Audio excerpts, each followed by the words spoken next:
আচ্ছা, সত্যি করে বলেন তো, মাঝে মাঝে কি আপনার মনে হয় না যে সিনেমার ভিলেন ক্যারেক্টারটা একটু বেশিই কুল? আমরা জানি সে লোকটা খারাপ, he is breaking the law, কিন্তু কেন যেন তার এন্ট্রি আমাদের একটু হলেও এক্সাইটেড করে। কিছু কিছু সিনেমা তো আমাদের ব্রেন ওয়াশ করতে একদম এক্সপার্ট। আজ এমন 10 জন ক্রিমিনাল ক্যারেক্টার নিয়ে কথা বলবো যাদের এত এত ক্রাইম সিন দেখেও মানুষ ফ্যান তো হয়ই হয়, কেউ কেউ করে আবার এক্সট্রিম কিছু পাগলামি। So let's go and find more about these bad boys. প্রথমে আসি মেঘনা দিলসে মুভি থেকে। শুরুতেই আছে মনীষা কৈরালা, সুন্দরী মায়াবী, কিন্তু তার পরিচয় কি? সে একজন সুইসাইড বম্বার, দেশের বিরুদ্ধে ষড়যন্ত্র করছে।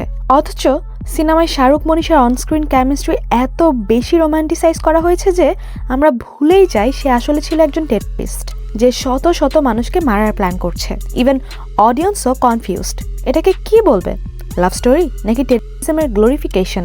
এখন কথা বলবো এমন এক ক্যারেক্টার নিয়ে যেটা সিনেমার স্ক্রিন থেকে একজন রিয়েল অডিয়েন্সকে ইন্সপায়ার করে জন্ম দেয় এক রিয়েল লাইফ গ্যাংস্টারের। বলছি সঞ্জয় দত্তের কথা। তার ক্যারিয়ারের অন্যতম হিট মুভি বাস্তব, যেখানে সে মুম্বাই থেকে উঠে আসা এক ছেলে যার হাতে 50 তোলার সোনার চেইন আর কপালে তিলক। সঞ্জয় দত্তের এই রঘু ক্যারেক্টারটা ছিল পিওর গ্যাংস্টার। সে খুনি, সে ড্রাগ অ্যাডিক্ট। পরিচালক আমাদের দেখিয়েছেন রঘু পরিস্থিতির শিকার, তার সেই অসহায়ত্ব আর শেষ পর্যন্ত নিজের মায়ের কাছে মুক্তি দর্শককে অপরাধের চেয়ে বেশি আবেগের সাগরে ভাসিয়েছে। এই সিনটা এতটাই ইমোশনাল ছিল যে বাস্তবে মানুষ তাকে আইডলাইজ করা শুরু করেছিল। আর সত্যি সত্যিই কিছু অপরাধ সংগঠিত হয় এই সিনেমা দেখে। রাহুল ডার সিনেমায় শাহরুখ খান এমন একটা রোল প্লে করেন যেখানে তিনি ছিলেন স্টকার, কিলার এবং মেন্টালি ডিস্টার্বড। অর্থাৎ এখানে ভিলেন হিসেবে থাকলেও অডিয়েন্স তাকে হিরো হিসেবেই দেখে। এখনকার দিনে কেউ যদি আপনাকে সারাদিন ফোন করে বিরক্ত করে আর অজান্তেই আপনার ছবি তোলে, আপনি নির্ঘাত থানায় যাবেন। কিন্তু শাহরুখ খান যখন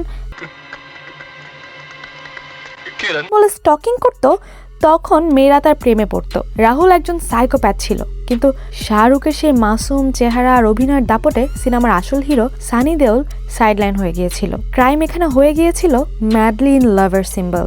রোহান এক হাতে কবিতার খাতা, অন্য হাতে bomb. Can you imagine such a double standard character? Well, এমনটাই হয়েছিল ফানা মুভিতে, যেখানে আমির খান ছিল একজন টেররিস্ট, আবার ছিল একজন গ্রেট লাভার। কিন্তু আমির খানের সেই চার্ম আর কাজলের সাথে সেই রোম্যান্স আমাদের ব্রেনকে এমনভাবে ওয়াশ করেছে যে আমরা তার মিশন ভুলে তার ট্র্যাজেডিতে ফোকাস করি। দেশদ্রোহী হয়েও রোহান আমাদের কাছে হিরো হয়ে গেল শুধু সিনেমার কারসাজিতে। মাসালা দ্য টুইস্ট একেই বলে। মায়া রোজ, মায়া রোলটা ছিল বিবেক ওবেরয়ের ক্যারিয়ারের সেরা রোল।